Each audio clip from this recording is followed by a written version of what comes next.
రాజకీయాల్లో ఒడుకుదుడుకులు సాధారణంగా ఉంటాయి. ఎవరు శాశ్వతం కాదు. దేశం శాశ్వతం, ప్రజాస్వామ్యం శాశ్వతం, రాజకీయ పార్టీలు శాశ్వతం, అధికారం అశాశ్వతం. రాజకీయ పార్టీలు కూడా సక్రమంగా ఉంటే మళ్లీ ప్రజలు ఆదరిస్తారు.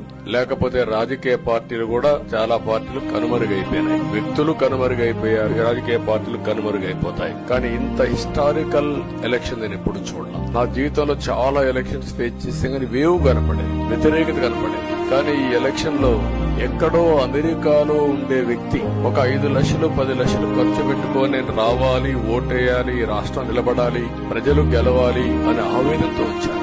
ఎక్కడో పక్క రాష్ట్రాల్లో ఎక్కడో కడుపు నిండడం కోసం కూలి పనులకైనటువంటి వ్యక్తులు, పాచి పనులు చేసుకునే వ్యక్తులు సొంత డబ్బులు పెట్టుకొని నేరుగా ఇక్కడ రైల్వే స్టేషన్ లో చూస్తే, బస్ స్టాండ్ లో చూస్తే భోజనం కూడా ప్యాక్ చేసుకొని తీసుకొచ్చి ఇక్కడ భోంచేసి ఓటేసే పరిస్థితికి వచ్చారు. ఈ కమిట్మెంట్ ని ఏ విధంగా వర్ణించాలో నాకైతే అర్థం కాదు. ఏ విధంగా వాళ్ళని అభినందించాలో కూడా అర్థం కాని పరిస్థితి.